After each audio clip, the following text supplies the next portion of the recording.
ونستغفره ونعوذ بالله من شرور أنفسنا ومن سيئات أعمالنا من يهده الله فلا مضل له ومن يضلل فلا هادي له وأشهد أن لا إله إلا الله وحده لا شريك له وأشهد أن محمدا عبده ورسوله الذي أرسل إلى كافة الناس بشيرا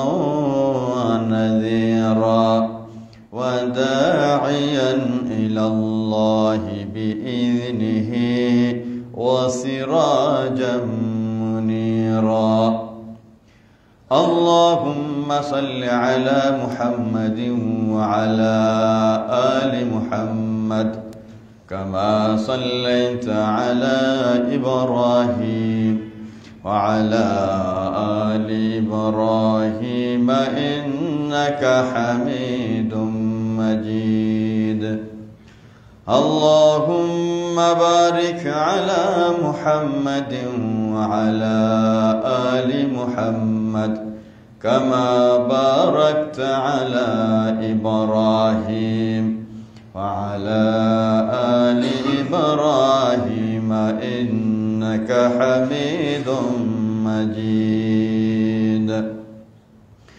أما بعد فإن خير الحديث كتاب الله وخير الهدي هدي محمد صلى الله عليه وسلم وشر الأمور محدثاتها وكل محدثة بدعة وكل بدعة ضلالة وكل ضلالة في النار أما بعد فقد قال الله تبارك وتعالى في كلامه المجيد وفرقانه الحميد أعوذ بالله من الشيطان الرجيم بسم الله الرحمن الرحيم من عمل صالحا من ذكر أو أنثى وهو مؤمن فأولئك يدخلون الجنة يرزقون فيها بغير حساب الحمد لله যাবতীয় প্রশংসা ও কালিমাতু শুকর একমাত্র আল্লাহ সুবহানাহু ওয়া তাআলার জন্য, যিনি এক ও অদ্বিতীয় সর্বময় ক্ষমতার অধিকারী। এই মহান রব্বুল আলামিনের বিশেষ দয়া ও অনুকম্পাতে আমরা সুস্থাবস্থায় জুমার দিনে নির্ধারিত সময়ে মসজিদে উপস্থিত হওয়ার সুযোগ লাভ করেছি। যা আল্লাহ তাবারক ওয়া তাআলা তার বিশেষ অনুগ্রহে আমাদেরকে এই তৌফিক আতা করেছেন, সুযোগ দিয়েছেন। শুরুতেই তার শুকর আদা করছি আলহামদুলিল্লাহ। সালাত ও সালাম, রহমত ও শান্তি বর্ষিত হোক মুহাম্মদুর রাসূলুল্লাহ সাল্লাল্লাহু আলাইহি ওয়াসাল্লামের উপরে। অতঃপর সম্মানিত মুসল্লিবৃন্দ, আজকের সংক্ষিপ্ত খুতবা এর লক্ষ্যে কোরআনুল কারীম সূরাতুল গাফির এর 40 নং আয়াত উল্লেখ করেছে। আল্লাহ তাবারক ওয়া তাআলা তৌফিক আতা করলে এই আয়াতে কারিমাকে সামনে রেখে অতি সংক্ষেপে কিছু বলি, খুতবা শেষ করব। মা তৌফিক ইল্লা বিল্লাহ। আল্লাহ সুবহানাহু ওয়া তাআলা আমাদেরকে সৃষ্টির শ্রেষ্ঠ, আমাদেরকে মানুষ হিসেবে সৃষ্টি করেছেন এবং আমাদের উপর তার উবুদিয়্যাতের দায়িত্ব অর্পণ করেছেন। এই পৃথিবীতে আমাদের মূল কাজ হলো আল্লাহ রাব্বুল আলামিনের দাসত্ব এর বহিঃপ্রকাশ ঘটানো। আর এই দায়িত্ব পালনের মাঝেই রয়েছে সফলতা। যে যত বেশি সফল হবে তার উপরে অর্পিত দায়িত্ব সম্পাদনের ক্ষেত্রে, সে তত সফল হবে পরকালে। পরকালে সে তত বড় পুরস্কার লাভ করবে। আমরা এই পৃথিবীর জীবনে অল্প একটু সময় এখানে বসবাস করি, কালাতিপাত করব, এরপরে চলে যাব। এটাই তো বাস্তব সত্য, যেটাকে অস্বীকার করার কোনো সুযোগ নেই। এটাই দেখছি আমরা জন্ম নিচ্ছি, জন্ম নেওয়ার পরে বিভিন্ন জনে বিভিন্ন পর্যায়ে কিছু কাল জীবনযাপন করছি এই পৃথিবীর বুকে, এরপরে পৃথিবী ছেড়ে চলে যেতে হচ্ছে। অনেক অর্থ সম্পদের মালিক এসেছে এই পৃথিবীতে, কারুনের মতো লোক এসেছে, আরো অনেক শিল্পপতি, পুঁজিপতি, ধনকুবের মালিক অনেকে এসেছে, কিন্তু সম্পদ তাদেরকে ধরে রাখতে পারেনি। ওই ধরনের অনেক বড় বড় শক্তির মালিক, পরাশক্তির মালিক এই পৃথিবীতে এসেছে, অনেক সৈন্যবাহিনী, অনেক কিছুই রয়েছিল, তারপরেও তাদের এই অস্ত্র, তাদের এই সৈন্যবাহিনী কোনোটাই তাদেরকে ধরে রাখতে পারেনি, চলে গেছে সবাই। এর দ্বারা প্রমাণিত হয় পরকালটাই আমাদের আসল ঠিকানা। দুনিয়ার জীবন সাময়িক জীবন। আমরা এই পৃথিবীতে এসেছি আল্লাহর বিশেষ অনুগ্রহে, তিনি আমাদেরকে সৃষ্টি করেছেন, তাই আমরা এসেছি। আবার ওই আল্লাহ রাব্বুল আলামিনের কাছে আমাদেরকে ফিরে যেতে হবে, এটাও বাস্তব সত্য। কারণ যেইভাবে আল্লাহ বলেছেন সেইভাবেই কাজ হচ্ছে। একজন মানুষ পৃথিবীতে অনেক দুর্বল হয়ে, অসহায় হয়ে আসছে, বলতে পারে না, কিছু খাইতে পারে না, তার কোনো কিছুই করার শক্তি নেই। আস্তে আস্তে আস্তে আস্তে শক্তি সঞ্চারিত হচ্ছে, বড় হচ্ছে, কথা বলতে পারছে, কাজ করতে সক্ষম হচ্ছে, আবার সময়ের ব্যবধানে আস্তে আস্তে নিস্তেজ হয়ে যাচ্ছে, কোথায় জানি চলে যাচ্ছে তার শক্তি, তার যৌবন সবকিছু বিলীন হয়ে যাচ্ছে। আস্তে করে দুনিয়া থেকে বিদায় নিয়ে আবার আরেক পর্যায়ে সে উপনীত হচ্ছে। এগুলো প্রমাণ বহন করে যে আল্লাহ রাব্বুল আলামিন তিনি যেইভাবে কোরআনুল কারীমে বলছেন সেটাই বাস্তব, সেটাই সত্য, সেটাই প্রতিফলিত হবে। যেমনি আল্লাহ রাব্বুল আলামিন বলেছেন প্রত্যেককে মরতে হবে, মরছি আমরা, কেউ ধরে রাখতে পারছে না, এটা যেমন সত্য। মরণের পরে হিসাব হবে, আল্লাহর কাঠগড়ায় দাঁড়াতে হবে, বিচার হবে, এগুলো সব সত্য। আর যেই ব্যক্তি এই পৃথিবীর বুকে এসে এই পৃথিবীর এই জীবন, এই সময়কে কাজে লাগাবে, বুদ্ধিমানের পরিচয় দিবে, সেই ব্যক্তি সফল হতে পারবে। আল্লাহ সুবহানাহু ওয়া তাআলা তাই আমাদেরকে পরামর্শ দিচ্ছে, উপদেশ দিচ্ছে, আদেশ করছে, আমরা যেন এই দুনিয়াতে এসে এই পরীক্ষা ক্ষেত্রে বিভিন্ন পরীক্ষার উপকরণে মত্ত হয়ে মূল লক্ষ্যের কথা যেন কখনো ভুলে না যায়। আল্লাহ বলছেন, ইয়া আইয়ুহাল্লাযীনা আমানু লা তুলহিকুম আমওয়ালুকুম ওয়ালা আওলাদুকুম আন যিকরিল্লাহ। হে ঈমানদারেরা, তোমাদের ধন সম্পদ, সন্তান সন্ততি যেন তোমাদেরকে আল্লাহ রাব্বুল আলামিনের শরণ থেকে, আল্লাহ রাব্বুল আলামিনের দাসত্ব থেকে দূরে সরাতে না পারে। সাবধান হয় তোমরা। আল্লাহ রাব্বুল আলামিন বিভিন্ন জায়গায় আমাদের বলছেন আমরা যেন দ্রুত বেশি বেশি আমল করার চেষ্টা করি। ফাস্তাবিকুল খায়রাত ইলাল্লাহি মারজিউকুম জামিআ। তোমরা দ্রুত বেশি বেশি আমল করো, কল্যাণকর কাজ করো। ফাস্তাবিকুল খায়রাত, খুব দ্রুততার সাথে কল্যাণ সংগ্রহ করো, কল্যাণ অর্জন করো। কল্যাণ অর্জনের জন্য আল্লাহ তাবারক ওয়া তাআলা আদেশ করছেন। কারণ তোমাদের সবাইকে আল্লাহর কাছে ফিরে যেতে হবে। ইলাল্লাহি মারজিউকুম জামিআ। তোমরা সবাই আল্লাহর কাছে ফিরে যাবে, আল্লাহর সামনে দাঁড়াতে হবে, তোমাদের বিচার হবে, তোমাদের হিসাব হবে, সেই কর্ম অনুযায়ী তোমরা ফলপ্রাপ্ত হবে। তাই বেশি বেশি আমল করো।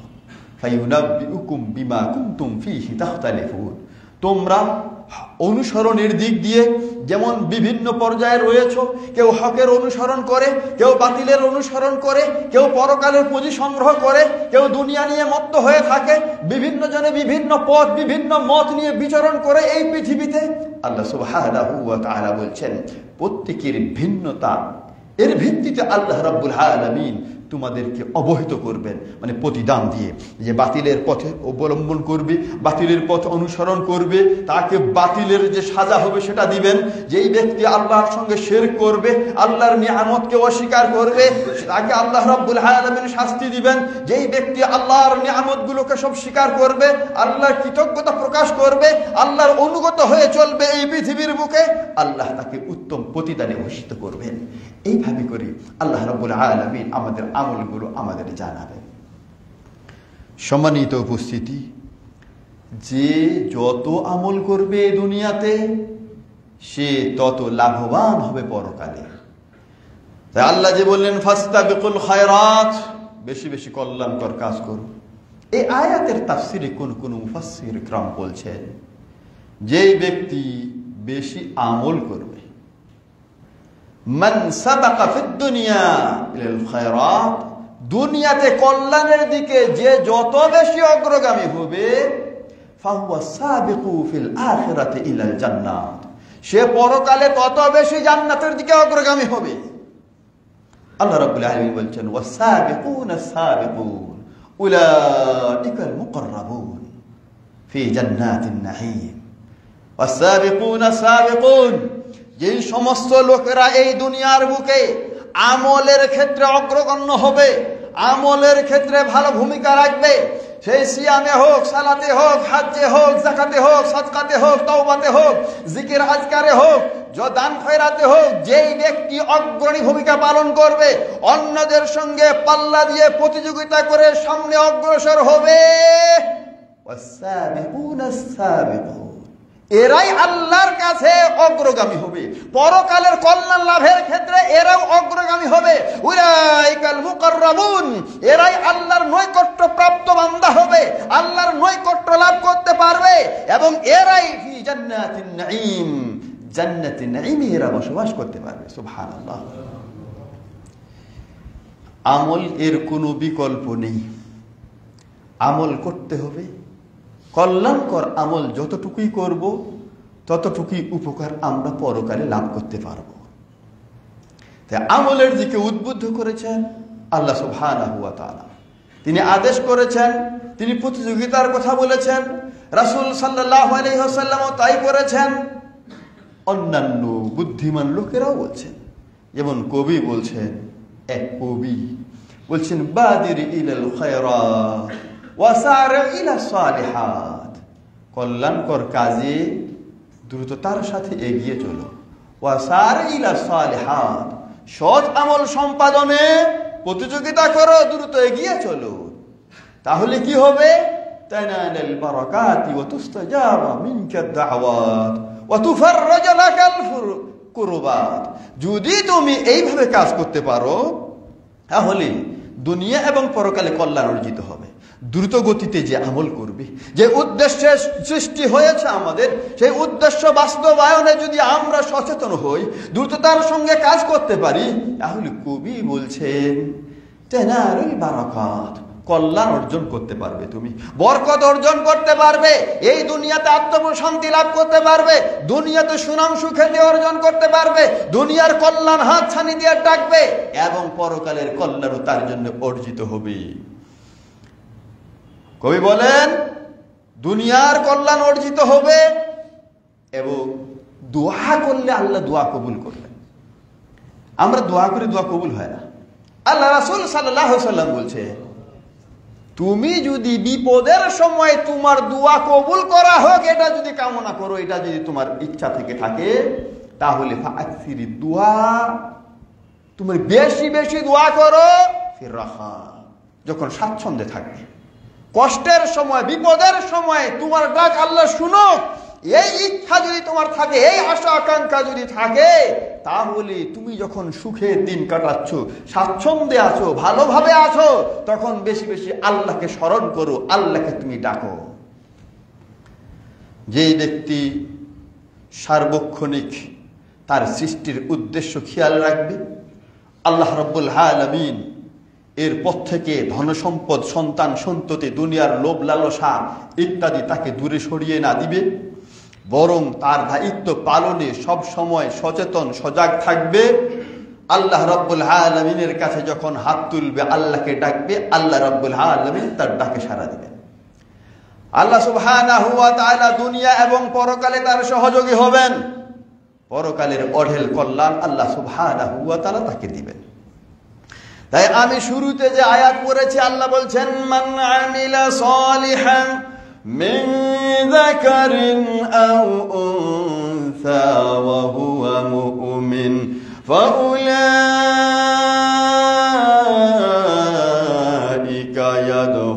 ইয়াদখুলুনাল জান্নাহ ইউরযাকুনা ফিহা বিগাইরি হিসাব। আল্লাহ সুবহানাহু ওয়া তাআলা বলেন মান আমিলা সালিহান মিন যাকারিন আও উনসা ওয়া মুমিন, মুমিন অবস্থায় ঈমান আনার পরে নর হোক বা নারী হোক, যেই সৎ আমল করবে, আমলে সালেহ করবে, ফাউলাইকা ইয়াদখুলুনাল জান্নাহ, এই সমস্ত লোকেরাই জান্নাতে প্রবেশ করবে। আর এমন এক জান্নাত যেখানে আর কোনো বাধা নিষেধ নেই। এই পৃথিবীতে আল্লাহ আমাদের বাধা নিষেধ দিয়েছেন, আমাদের পরীক্ষা করছেন, তার আদেশগুলো পালন করছি কিনা, নিষেধগুলো বর্জন করছি কিনা, এই ধরনের বাধা নিষেধ রয়েছে। দুনিয়াতে প্রত্যেকটা জিনিসের নির্দিষ্টতা রয়েছে, একটা সীমা রয়েছে। বেশি যদি কারো থেকে থাকে, বেশি খাইলে তারপরে ক্ষতি হয়, আবার কারো শক্তি নাই যে বেশি খাবে। আল্লাহ রাব্বুল আলামিন এমন এক জীবন দান করবেন যে জান্নাত, ওই জান্নাতের মাঝে কোনো সীমা নেই। যত ভোগ করার ভোগ করবে, কোনো রোগ বেমার আর ওখানে হবে না, ওইখানে স্বল্পতা বা অভাব অনটন থাকবে না। যত ইচ্ছা বান্দা ভোগ করবে, উপভোগ করবে, আনন্দ বিনোদন করবে, কোনো বাধা নিষেধ সেখানে থাকবে না। ইউরযাকুনা ফিহা বিগাইরি হিসাব, কোনো হিসাব ছাড়াই বেলা হিসাব বান্দাকে আল্লাহ রাব্বুল আলামিন আপ্যায়ন করাবেন সেই জান্নাতে। প্রয়োজন রয়েছে আমলের, মান আমিলা সালিহা, আমলে সালেহ এর প্রয়োজন রয়েছে। তাই প্রত্যেকটি মুমিনের, প্রত্যেক জ্ঞানবান মুসলিমের জন্য উচিত হলো সে সব সময় খোঁজ করবে কিভাবে যে আমল করতে পারে, সব সময় সুযোগের অনুসন্ধান করবে, কোন সময় আমল করলে বেশি উপকার পাওয়া যায়, কোন সময়ের আমল আল্লাহ বেশি পছন্দ করেন, কোন সময়ের আমলের প্রতিদান বেশি হবে, অল্প সময়ে অনেক বেশি কেমনে ফলাফল পাওয়া যায়, এটা সব সময় চিন্তা ভাবনা ও গবেষণা করে নিজের অল্প এই জীবনে, দুনিয়ার জীবনের স্বল্প সময়ে কাজ করে আল্লাহর নৈকট্য লাভের ধান্দা থাকবে প্রত্যেক জ্ঞানবান মুমিনের। সম্মানিত উপস্থিতি, আল্লাহ সুবহানাহু ওয়া তাআলা সৃষ্টি করেছেন এই পৃথিবী। যে সময় দেখছি, সময় আল্লাহ রাব্বুল আলামিনের সৃষ্টি। কিছু সময়ের উপর কিছু সময়কে আল্লাহ প্রাধান্য দিয়েছেন, কিছু স্থানের উপর কিছু স্থানকে প্রাধান্য দিয়েছেন, কিছু ব্যক্তির উপরে অন্য ব্যক্তিকে প্রাধান্য দিয়েছেন। তাই বছরের মাঝে কিছু কিছু সময় রয়েছে যে সময়ের ইবাদত আল্লাহ রাব্বুল আলামিনের কাছে বেশি প্রিয় হয়ে থাকে। এর মধ্য থেকে উল্লেখযোগ্য হলো যুলহিজ্জা মাসের প্রথম দশক। এর আগে আলোচনায় আমরা বলেছি যে রাত্রি বিবেচনায়, রাত্রির দিক থেকে বছরের মাঝে শ্রেষ্ঠ দশক হলো লাইলাতুল কদর। যেই দশকে রয়েছে রমজানের শেষ দশক, রাত্রি বিবেচনায় হলো শ্রেষ্ঠ, আর দিনের বিবেচনায় শ্রেষ্ঠ হলো যুলহিজ্জা মাসের প্রথম দশক। দিনের ফজিলত সব থেকে বেশি রয়েছে এই দশকের, আর রাত্রির ফজিলত সব থেকে বেশি রয়েছে রমজানের শেষ দশকে। এই দশক, যেই দশক সামনে আসতে যাচ্ছে, 29 তারিখ সামনে, এই যে 29 তারিখ রয়েছে, এই 29 তারিখে হয়তো এই আলোচনাটার প্রয়োজন ছিল, কিন্তু দেখা যাচ্ছে সামনে আবার কুরবানি সংক্রান্ত কিছু আলোচনার প্রয়োজন। তাই এক সপ্তাহ আগে আলোচনা কিছুটা ইশারা ইঙ্গিত দিতে চাচ্ছি আমি। যুলহিজ্জা মাস, যুলহিজ্জা এর 1 তারিখ হয়তো বা জুনের 8 তারিখ থেকে শুরু হবে। জুনের 8 তারিখ থেকে শুরু হওয়ার সম্ভাবনা আছে। জুলহিজ্জার 1 জুনের 8 তারিখ থেকে শুরু হওয়ার সম্ভাবনা। তাহলে সামনের মাস আরবি মাস জুলহিজ্জা। এই জুলহিজ্জা মাসের প্রথম দশক হলো অনেক ফজিলতপূর্ণ। সহিহ বুখারীর হাদিসে এসেছে, আল্লাহ রাসূল সাল্লাল্লাহু আলাইহি ওয়াসাল্লাম বলছেন, মা মিন আইয়ামিন আল আমালু সালিহু ফিহা আহাব্বু ইলা আল্লাহি মিন হাযিহিল আইয়াম, ইয়ানি আল আশর মিন যিলহিজ্জাহ। যুলহিজ্জার এই প্রথম দশকের সৎ আমল, ভালো আমল আল্লাহর কাছে যত প্রিয়, অন্য কোন সময়ের আমল আল্লাহর কাছে তত প্রিয় না। যখনই এই কথা বললেন আল্লাহ রাসূল সাল্লাল্লাহু আলাইহি ওয়াসাল্লাম, সাহাবায়ে কেরাম প্রশ্ন করে বসলেন,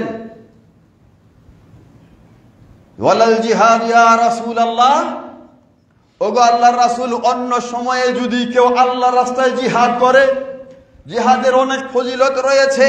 সহিহ বুখারীর হাদিসে আল্লাহ রাসূল সাল্লাল্লাহু আলাইহি ওয়াসাল্লাম বলেছেন, জান্নাতের 100টি তলা রয়েছে, সর্বোচ্চ তলা যারা আল্লাহর রাস্তায় জিহাদ করে মুজাহিদ তাদের জন্য নির্ধারিত।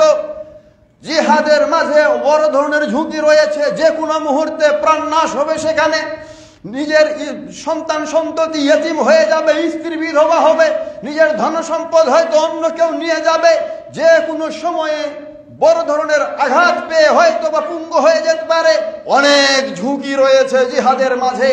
ফজিলতপূর্ণ একটা ইবাদত, তাই আল্লাহর কাছে পছন্দনীয় একটা ইবাদত। সাহাবায়ে কেরাম বলছেন, অন্য সময়ে যদি কেউ আল্লাহর রাস্তায় জিহাদ করে, ওই জিহাদের থেকেও কি এই কয়েকটা দিনের সৎ আমল আল্লাহর কাছে বেশি প্রিয়? আল্লাহ রাসূল বলছেন, ওয়ালাল জিহাদু ফি সাবিলিল্লাহ, অন্য সময়ে যদি সাধারণভাবে কেউ জিহাদ করে, তার থেকেও এই দিনগুলোতে যে কোনো সৎ আমল আল্লাহর কাছে বেশি প্রিয়।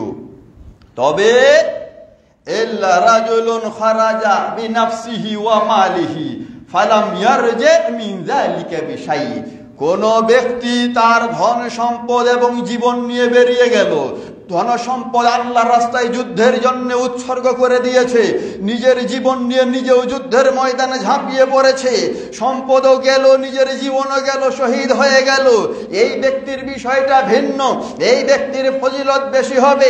এছাড়া সাধারণ যদি যুদ্ধ হয়ে থাকে, জীবনও গেল না, সম্পদও গেল না, যুদ্ধ অংশগ্রহণ করলো, আবার হয়তো ফিরে আসলো, এমন যুদ্ধের থেকেও আল্লাহর কাছে বেশি প্রিয় হলো এই দশকের মাঝে যে কোনো সৎ আমল সম্পাদন করা।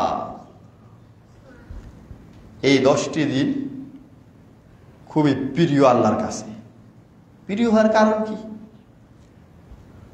মুহাক্কিক আলেমগণ একাধিক কারণ উল্লেখ করছেন এই দিনগুলো আল্লাহর কাছে প্রিয় হওয়ার জন্য।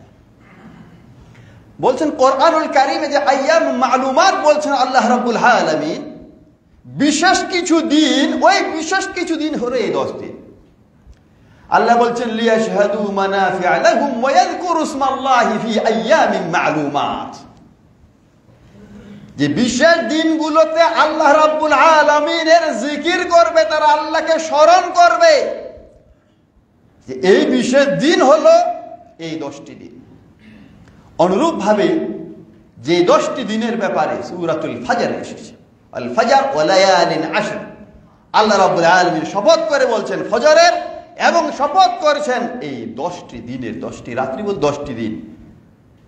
এই 10টি দিনের শপথ করে আল্লাহ বলছেন, আল্লাহ রাব্বুল আলামিন যেই জিনিসের শপথ করেন সেটা সম্মানী হয়ে থাকে, অনেক গুরুত্বপূর্ণ হয়, তাই এমন জিনিসের শপথ করে থাকেন আল্লাহ রাব্বুল আলামিন। তাহলে আইয়াম আশর হলো এই যুলহিজ্জার 10 দিন, আইয়াম মা'লুমাত হলো এই যুলহিজ্জার 10 দিন। এই যুলহিজ্জার 10 দিনের মাঝে রয়েছে হজ্জের দিন। আল্লাহ রাসূল সাল্লাল্লাহু আলাইহি ওয়াসাল্লাম বলছেন, আফদালুল আইয়াম ইনদাল্লাহ, আল্লাহর কাছে সর্বোত্তম দিন হলো ইয়াউমুল হজ্জের আকবার সুম্মা ইয়াউমুল কার, যে দিনে হজ সম্পাদন হয় 10 তারিখ, এই 10 তারিখ আল্লাহর কাছে শ্রেষ্ঠ দিন, ফজিলতপূর্ণ দিন অনেক। তাই এই 10 দিনের মাঝে রয়েছে হজ্জের দিন, তাই ফজিলতপূর্ণ। এই 10 দিনের মাঝে রয়েছে আরাফার দিন, যে আরাফার দিন অত্যন্ত ফজিলতপূর্ণ। আল্লাহ রাসূল সাল্লাল্লাহু আলাইহি ওয়াসাল্লাম বলছেন, মা মিন আইয়ামিন, এমন কোন দিন নাই আকসারা ফীহি আন ইউতিকাল্লাহু আবদাম মিনান নারে মিন ইয়াউমি আরাফা, যে আরাফার দিনের থেকে অন্য কোন দিন নেই যেই দিনে আল্লাহ রাব্বুল আলামিন সর্বোচ্চ সংখ্যক জাহান্নামীকে মুক্তি করে থাকেন। সব থেকে বেশি জাহান্নামকে মুক্তি দেন এই আরাফার দিনে। আর আল্লাহ রাব্বুল আলামিন দুনিয়ার আসমানে নেমে আসেন। দুনিয়ার আসমানে নেমে এসে বান্দাদেরকে নিয়ে ফেরেশতাদের কাছে গর্ব করে থাকেন, বলেন, মা আরাদা হাউলা, এই সমস্ত লোকেরা কি চায়, তাদের কি উদ্দেশ্য, কি কামনা বাসনা। হজ্জের ময়দান, ওই হজ্জে আরাফার ময়দানে একত্রিত হয়েছে, বিভিন্ন জনে ইবাদত বন্দেগীতে মশগুল রয়েছে। এই 10টি দিন আল্লাহ রাব্বুল আলামিনের কাছে অনেক প্রিয় হওয়ার কারণ হলো, ইবনে হাজার আসকালানী রাহিমাহুল্লাহ বলছেন, ইজতামা ফীহি উম্মাহাতুল ইবাদাত, উল্লেখযোগ্য বড় বড় ইবাদতের সমাহার ঘটেছে এইখানে আরাফার দিন, এইখানে হজ, এইখানে সাদাকা, এইখানে সিয়াম, এইখানে সালাত, বিভিন্ন ধরনের ইবাদত একত্রিত হয়েছে। তাই আল্লাহ সুবহানাহু ওয়া তাআলার কাছে এই দিনগুলোর ইবাদত খুবই পছন্দনীয়, প্রিয় হলো আল্লাহ রাব্বুল আলামিনের কাছে। সম্মানিত উপস্থিতি, যেহেতু এই দিনগুলো আল্লাহর কাছে প্রিয়, আল্লাহ সুবহানাহু ওয়া তাআলা এই দিনের আমল পছন্দ করেন, তাই এই দিনগুলো কি বিশেষ পরিকল্পনা ভিত্তিক কাজে লাগানো প্রত্যেক বুদ্ধিমানের কাজ। স্বাভাবিকভাবে তো দিন অতিক্রম করছে, চলে যাচ্ছে দিন, বয়স চলে যাচ্ছে এইভাবে, শিশু থেকে কিশোর, আস্তে আস্তে যুবক হলাম, বৃদ্ধ হয়ে যাচ্ছে, চুল দাড়ি পেকে গেল, কখন বিদায় নিতে হবে জানি না আমরা। তাই সুযোগ যখন পেয়েছি যেন হাতছাড়া না হয়। সুযোগ যেটুকু পাওয়া যায়, হেলার কারণে, গাফলাতের কারণে, উদাসীনতাতে যেন সেটা হাতছাড়া না হয়। দুনিয়ার প্রতিযোগিতা, দুনিয়ার মোহ আমাদেরকে সবসময় পরকাল এবং পরকালের প্রস্তুতি থেকে দূরে সরিয়ে রাখছে। আমরা সবসময় সজাগ থাকার চেষ্টা করি। যদি পরকালের কল্যাণ লাভ করতে চাই, যদি আমরা জান্নাত লাভ করতে চাই, সচেতন হই। সচেতনতার সাথে এই বিশেষ মুহূর্তগুলো, বিশেষ সময়গুলো, যেগুলো আল্লাহ রাব্বুল আলামিন বড় দয়া করে আমাদের দিচ্ছেন, আমরা যেন নিজের জীবনের গুনাহগুলো পরিচ্ছন্ন করতে পারি, তওবা করে ভুলগুলো থেকে বের হয়ে আসতে পারি, আমরা যেন নূতন জীবনের শুরু করতে পারি, আমরা আল্লাহর নৈকট্য লাভের জন্য অল্প সময়ে অনেক ফজিলত লাভ করতে পারি। আল্লাহ রাব্বুল আলামিন এই সুযোগগুলো দিয়েছেন। বুদ্ধিমান কখনো এই সুযোগগুলো হাতছাড়া করবে না। আর যারা উদাসীন, যারা দুনিয়ার বান্দা, দুনিয়ার দাস পরিণত হয়েছে, দুনিয়ায় যাদের মূল লক্ষ্য উদ্দেশ্য, এই সমস্ত লোকেরা উদাসীনই থাকবে। তাদের উদাসীনতা, তাদের এই অলসতা কাটবে তখন যখন দুনিয়া থেকে বিদায় নেবে। কবরে গেলেই পরে বুঝবে, কবরে যাওয়ার আগে মালাকুল মাউত উপস্থিত হলেই বুঝবে, হায় রে কি করলাম এতদিন। উদাসীনতা তখনই কাটবে, এর আগে না। তাই এমন সময়ে সচেতন হব, যেই সময়ে সচেতন হলে আর কোনো উপকার নেই। লাভটা কি তাহলে? আগের থেকে চেষ্টা করি, আল্লাহর কাছে তৌফিক কামনা করি, সচেতন হওয়ার চেষ্টা করি, নিজের ভুলগুলো শুধরে নেওয়ার চেষ্টা করি, নতুন করে জীবন গড়ার জন্য দৃঢ় সিদ্ধান্ত গ্রহণ করি। আল্লাহ আমাদের সবাইকে তৌফিক দান করুন, আমিন। আল্লাহুম্মা আমিন। বারাকাল্লাহু লানা ওয়া লাকুম ফিল কুরআনিল আযীম ওয়া নাফা'না ইয়্যাকুম বিল আয়াতি যিকরিল হাকীম ইন্নাহু কারীমুন মালিকুম রাউফুর রাহিম।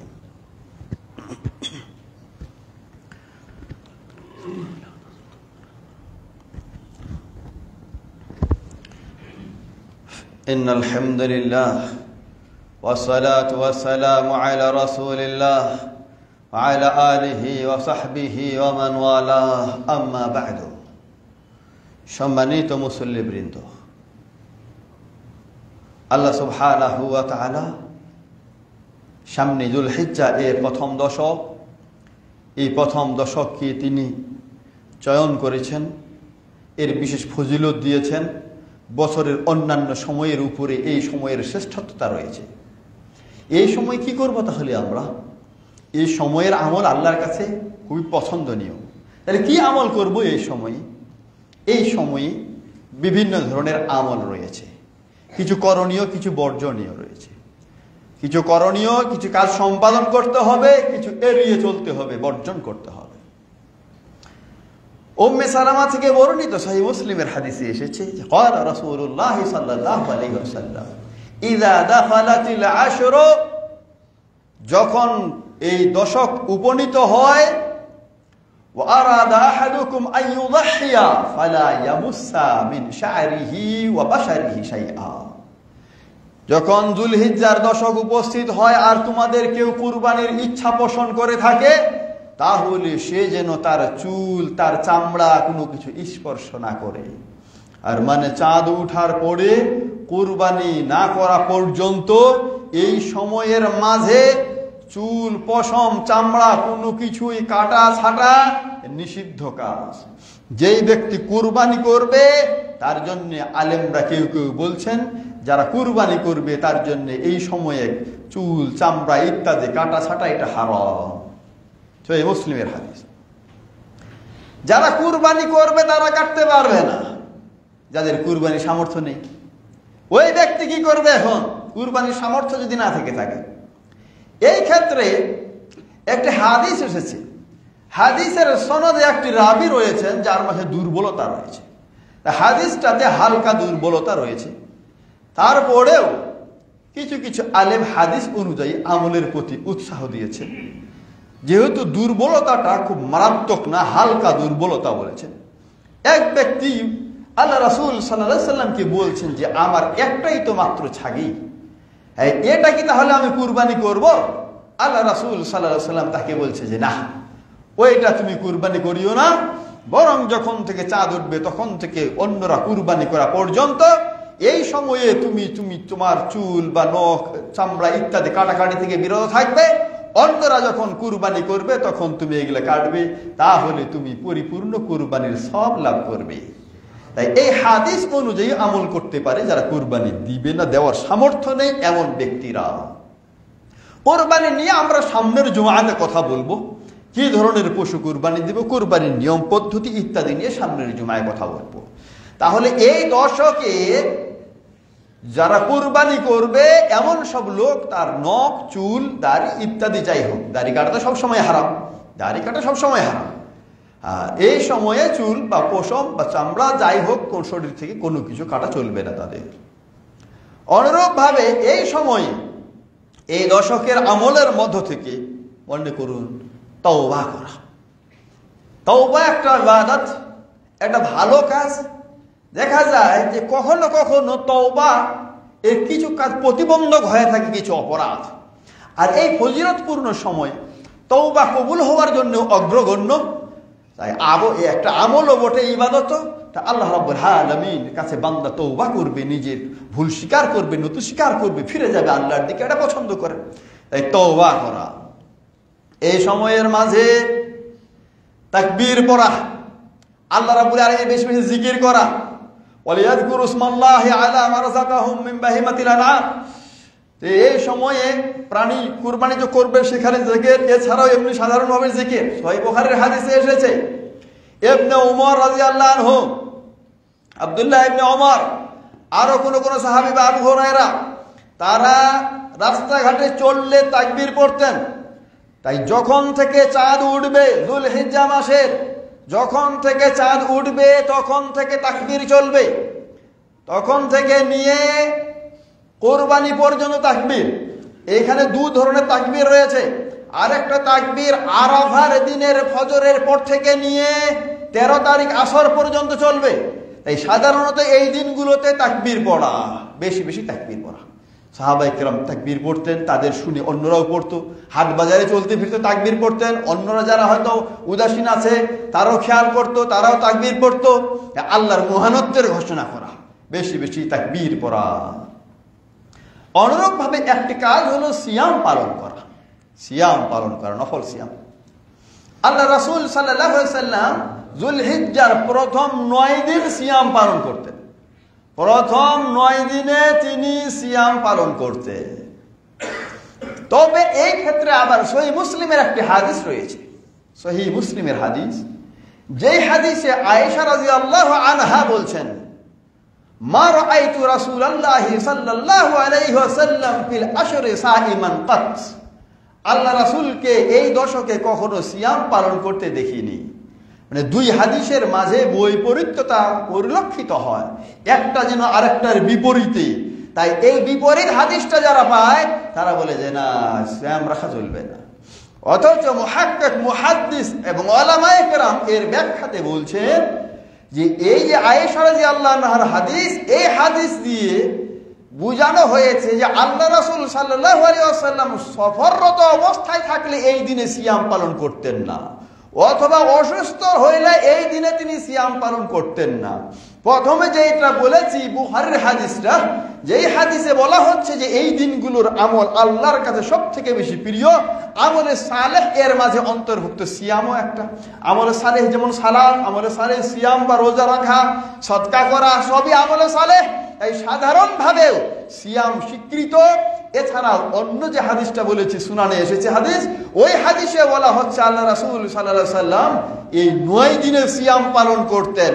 তাই যে ব্যক্তি পারে, যার সুযোগ রয়েছে, যার সামর্থ্য রয়েছে, যার এই ধরনের প্রচেষ্টা রয়েছে, 9টা দিনেই সিয়াম পালন করবে। আলহামদুলিল্লাহ, আমাদের এই মসজিদের অনেক মুসল্লি 9 দিনে সিয়াম পালন করে থাকেন। যদি কারো মাঝে এই দৃঢ়তা না থেকে থাকে, দুর্বলতা থাকে, না পারলে কমপক্ষে আরাফার দিন, যেটা আরাফার দিন কবে হবে সামনে আমরা সেটা উল্লেখ করার চেষ্টা করবো ইনশাআল্লাহ। আরাফার দিনের সিয়াম যেন হাত ছাড়া না হয়, সেই ক্ষেত্রে সজাগ থাকতে হবে। আর আল্লাহ রাসূল সাল্লাল্লাহু আলাইহি ওয়াসাল্লামকে যখন জিজ্ঞাসা করা হয়েছে আরাফার দিনের সিয়ামের ব্যাপারে, তিনি বলেছেন আহতাসিবু আলাল্লাহি আইয়ুকাফিরাস সানাতাল মাযিয়াতা ওয়াল বাকিয়া, আল্লাহর কাছে আশা করছি আরাফার দিনের সিয়ামে অতীতের 1 বছর, ভবিষ্যতের 1 বছর, 2 বছরের গুনাহ কাফারা হয়ে যাবে। সুবহানাল্লাহ। তাই আরাফার দিন যেন হাত ছাড়া না হয়, সচেতনতার সাথে আমরা সেই দিন সিয়াম রাখার জন্য পদক্ষেপ গ্রহণ করব ইনশাআল্লাহ। অনুরূপভাবে সদকা করা একটা ইবাদত, সদকা করা, দান খয়রাত করা। এই উত্তম সময়ে সামর্থ্য অনুযায়ী, সাধ্য অনুযায়ী আল্লাহর রাস্তায় ব্যয় করা, দান সদকা করা যতটুকু পারা যায়। তাহলে এই ধরনের আমল খায়ের, যেগুলো কল্যাণকর কাজ বলতে যেগুলোকে বুঝায়, আপনি তাসবিহ তাহলিল বলেন, তাকবীর বলেন, নফল সালাত বলেন, সিয়াম বলেন, আল্লাহর কাছে দোয়া করা, তওবা করা, সবগুলোই আমলে সালেহ। এই আমলে সালেহ এই দিন কয়টাতে করা আল্লাহর কাছে খুবই পছন্দনীয় কাজ। ভাইয়েরা, জানি না আমরা কখন বিদায় নিব, কখন চলে যাব, সামনের বছর এই দিনগুলো পাবো কিনা তাও জানি না, এখনো আমরা বলতে পারবো না যে এইবারে পাবো কিনা। তাই আল্লাহ যদি তাকদীরের লিখে রাখেন, তাহলে এইবার কপালে জুটলে আমরা যেন এই দিনগুলোকে কাজে লাগিয়ে গুনাহমুক্ত হতে পারি, সওয়াব অর্জন করতে পারি, আল্লাহর নৈকট্য লাভ করতে পারি। এবং আল্লাহ রাব্বুল আলামিন যে ওয়াদা দিয়েছেন, মান আমিলা সালিহাম মিন যাকারিন আও উনসা ওয়া মুমিন ফাউলাইকা ইয়াদখুলুনাল জান্নাহ, যে আমলে সালেহ করবে, নর হোক বা নারী হোক, ইমানদার হয়ে আমলে সালেহ করলে সেই জান্নাতে প্রবেশ করবে। আর জান্নাতে অঢেল নিয়ামত, রিজিক তারা পাবে, যার কোনো হিসাব নেই, হিসাব ছাড়াই। আসুন আমরা আল্লাহ রাব্বুল আলামিন যে উদ্দেশ্যে সৃষ্টি করেছেন সেই উদ্দেশ্য বাস্তবায়নের জন্য, তার নৈকট্য লাভের জন্য বেশি বেশি আমলে সালেহ করে আমরা জান্নাতি হওয়ার জন্য সচেষ্ট হই। আল্লাহর কাছে তৌফিক কামনা করি। ইয়া আল্লাহ, আমাদের জীবনের অনেক অংশ চলে গেছে গো আল্লাহ, উদাসীনতার সাথে আমরা অতিক্রম করেছি, আমরা কিছু করতে পারিনি। মেহেরবানি করে অতীত জীবনের ভুলগুলো তুমি মাফ করো গো আল্লাহ। আল্লাহ, ভবিষ্যতে জীবনটা যেন তোমার আনুগত্যের পথে পরিচালিত করতে পারে তার তৌফিক আমাদের দান করো। আয় আল্লাহ, আমলে সালেহ বেশি বেশি করে তোমার প্রিয় হওয়ার তৌফিক দান করো আল্লাহ। আয় আল্লাহ, সিয়াম, সালাত, যাকাত, সাদাকা, তওবা ইত্যাদির মাধ্যমে সামনের দশককে কাজে লাগানোর তৌফিক দান করো আল্লাহ। আল্লাহ, আমাদের সন্তান সন্ততি, স্ত্রী পুত্রকে দিন অনুযায়ী পরিচালনা করার তৌফিক দান করো আল্লাহ। দুনিয়ার মোহ, লোভ, লালসা থেকে আমাদের তুমি হেফাজত করো। হালাল রিজিকে বরকত দান করো। হালালের উপরে অটল অনর থাকার তৌফিক দান করো আল্লাহ। আমাদের প্রিয় জন্ম হয়ে বাংলাদেশকে তুমি হেফাজত করো। আমাদের দিনী পরিবেশ দান করো। আসমানি বেলা, জমিনি বেলা থেকে দেশটাকে তুমি রক্ষা করো। শাসক গোষ্ঠীকে সঠিকভাবে দেশ পরিচালনার তৌফিক দান করো আল্লাহ। সারা বিশ্বের দেশের মুসলমানদেরকে তুমি হেফাজত করো গো আল্লাহ। আয় রব্বুল আলামিন ফিলিস্তিনি ভাইদেরকে তুমি হেফাজত করো। আয় আল্লাহ তাদের সহযোগিতার কেউ নেই, তুমি ছাড়া মেহেরবানি করে তুমি তাদের হেফাজত করো গো আল্লাহ। আয় আল্লাহ জালেম কাফের ইহুদি নাসারাদের দুর্বল বিহবল করে দাও আল্লাহ। আয় আল্লাহ তাদেরকে লক্ষ্য ভ্রষ্ট করো গো আল্লাহ। তাদের পায়ের নিচের জমিনকে তুমি প্রকম্পিত করো আল্লাহ। আল্লাহ মাজলুম মুসলমানদের তুমি ছাড়া কেউ নাই, মেহেরবানি করে রহমতের দৃষ্টি দান করো গো আল্লাহ। আয় আল্লাহ তারা ক্ষুধায় আছে, তাদের রিজিকের সুব্যবস্থা করো আল্লাহ। বাসস্থান নেই, তুমি বাসস্থানের সুব্যবস্থা করো। আয় আল্লাহ তাদের স্বাধীনতার সুব্যবস্থা তুমি করে দাও আল্লাহ। আয় আল্লাহ যারা আমাদের কাছ থেকে বিদায় নিয়েছেন তাদের জীবনের ভুলগুলো মাফ করো, কবরের ভয়ঙ্কর আযাব থেকে মুক্ত করো, কবরটাকে জান্নাতের টুকরায় পরিণত করো। আমাদের সবাইকে কিয়ামতের দিন বিনা হিসেবে জান্নাতে যাওয়ার তৌফিক দান করো আল্লাহ। ربنا ظلمنا أنفسنا وإن لم تغفر لنا وترحمنا لنكونن من الخاسرين. اللهم إنا نسألك جنة الفردوس ونعوذ بك من النار. سبحان ربك رب العزة عما يصفون وسلام على المرسلين والحمد لله رب العالمين.